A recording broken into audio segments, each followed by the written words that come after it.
Ya guys, assalamualaikum. Balik lagi dengan Jaki dan kita bahas Harum guys ya. Harum ini perusahaan bagus, keuangannya sehat, tapi aneh. Jadi gua akan coba menyampaikan kenapa gue bisa bilang aneh nanti ya guys ya. Dan kita akan lihat laporan keuangannya dulu. Laporan keuangan Harum dari 2018 ini gue suka. Karena kenapa? Ekuitasnya naik terus guys. Laporan keuangannya dalam US dollar di tahun 2018 300 juta US dollar, 314 naik jadi 369 US dollar di tahun 2020, naik lagi jadi 468. Wah, ini angka beggar sebenarnya. Di tahun 2021 468 juta USD, dan terakhir di tahun 2022 kuartal ketiga ekuitasnya jadi 732 juta US dollar. Gua seneng dengan perusahaan yang seperti ini. Apalagi lu lihat liabilitasnya guys. Liabilitasnya itu kecil. Dari 779 juta US dollar naik turun jadi 47 juta US dollar. Memang sempat tinggi di tahun 2021 dan meningkat ya guys di tahun 2022. Tapi sebenarnya angka-angka di liabilitasnya itu kecil. Kasarannya begini guys, kalau lu lihat di laporan keuangannya ya, liabilitas Harum ini menurut gua adalah liabilitas yang sehat. Kewajiban Harum ini bagus. Jadi yang paling gede apa sih? Paling pihak ketiga, kemudian hutang pajak, kemudian biaya yang harus masih dibayar. Biaya yang masih harus dibayar ini kalau gua nggak salah DMO deh, domestic yang obligation itu. Jadi yang paling besar itu, dan dia tidak ada hutang bank, tidak ada juga hutang obligasi. Coba lu bisa lihat di liabilitasnya nih guys. Kalaupun memang ada hutang bank ya kecil lah. Kasarannya kalau misalkan si Harum mau ngelunasin saat itu juga, ya bisa aja. Begitu guys. Perusahaan yang seperti ini gue suka. Tapi gini guys, Harum ini aneh. Aneh, gue bilang aneh ketika waktu tahun 2022 awal. Jadi lu inget gak guys? Harum ini kan sempat naik sampai 10.000 ya, waktu sebelum stock split. Naik 10.000, naik 11.000, bahkan naik ke 12.000. Kalau misalkan lu lihat harga saham Harum ini sekarang di angka 1.700-an. Nah, dia pernah 2.800. Tinggal dikali 5 aja kan, karena kan dia stock splitnya Harum itu 1:5. Harga saham Harum waktu itu pernah sampai ke angka 12.000 guys. Tuh. Ini pada saat di bulan April, kemudian di Maret 2022 sama April 2022. Dia pernah naik ke 2.700 atau ke 12.000, 11.000, 12.000. Padahal datanya tidak menunjukkan bahwa si Harum ini naik sampai seperti itu. Betul kinerjanya Harum lagi bagus, betul. Tapi naiknya ketinggian menurut gua. Kenapa gua bisa mengatakan naiknya ketinggian? Nah, gua membandingkannya dengan perusahaan batubara yang lain. Oh, waktu itu kan ada sentimen nikel guys. Iya, jadi betul waktu lagi di awal-awal tahun 2022, lu ingat waktu Elon Musk bilang dia mau bikin pabrik nikel di RI, dia mau berinvestasi nikel di RI, sehingga banyak narasi-narasi yang mengatakan bahwa wah, perusahaan-perusahaan nikel ini bagus nih buat investasi jangka panjang dan sebagainya, karena kedepannya akan banyak mobil listrik. Jadi Harum naik sampai 12.000, Antam naik sampai 3.000, 2.900 per lembar. Kemudian Inco Vale ya kalau gue nggak salah Pak, tapi yang gue ingat itu Antam sama si Harum ini. Dan banyak yang menyangka bahwa si Harum ini adalah salah satu perusahaan besar nikel. Nah itu guys, itu yang gue sebut aneh. Kenaikan harga sahamnya kurang masuk di akal. Sekali lagi betul, si Harum ini kinerjanya sedang naik. Bahkan kinerja di tahun 2022 ini kalau lu lihat dari laba bersih dan EPS-nya itu lebih tinggi daripada tahun 2021, 2020, 2019, dan 2018. Ini laporan keuangannya, dan lu ngelihat di tahun 2021 ini sebelum stock split ya guys ya, di tahun 2022 ini setelah stock split. Tapi yang mau gue sampaikan, keanehannya adalah kenaikannya kurang masuk di akal. Waktu Harum merilis laporan keuangan kuartal 1 2022, kalau lu lihat di RTI itu EPS-nya 67, berarti kalau dikali 5 kan 300-an.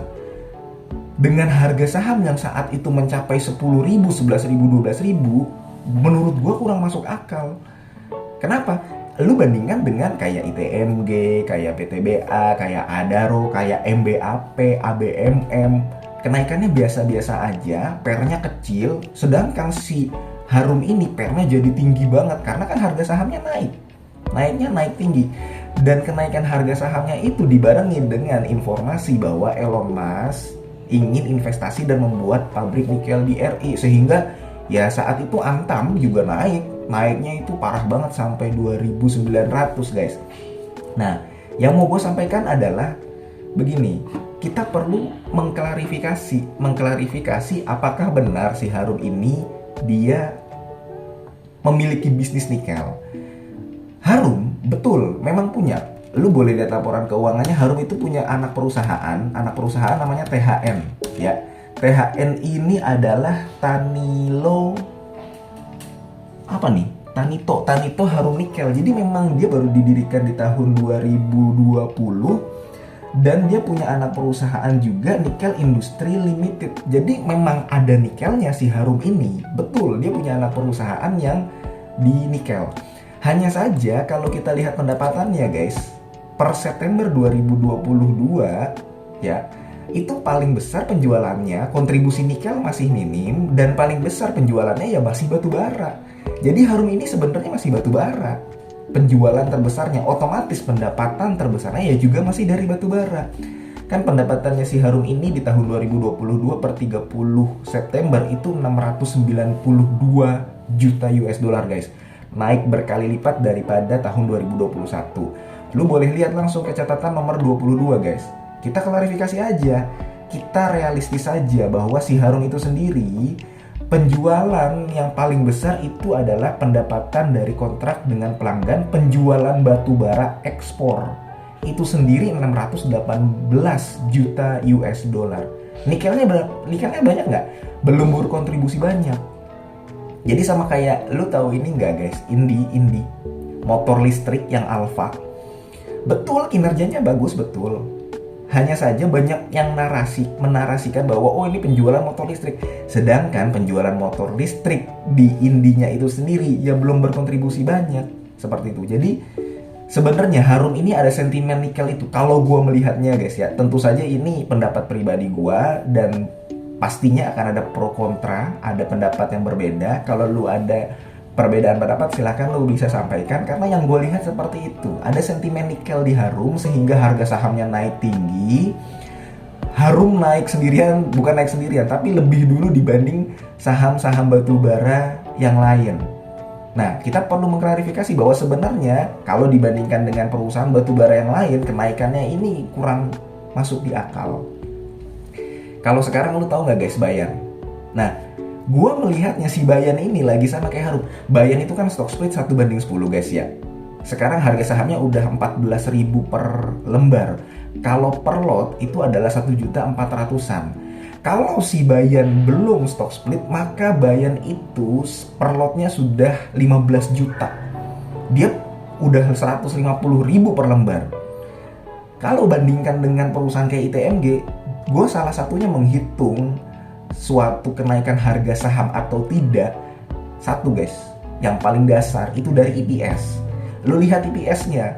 Ketika si PTBA, ITMG, lu lihat EPS-nya. ITMG yang EPS kuartal ketiganya 6.000 guys per lembar.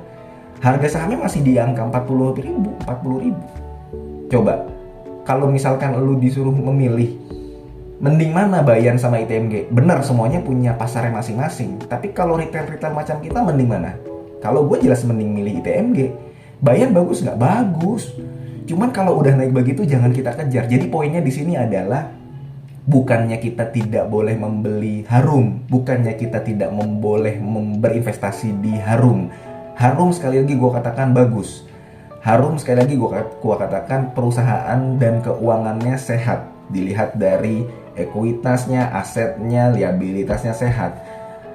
Hanya saja ketika dia sudah naik tinggi dan kita sudah tertinggal kereta, ya kita tidak usah mengejar. Masih banyak perusahaan lain yang kenaikan harganya wajar dan bahkan belum naik sama sekali.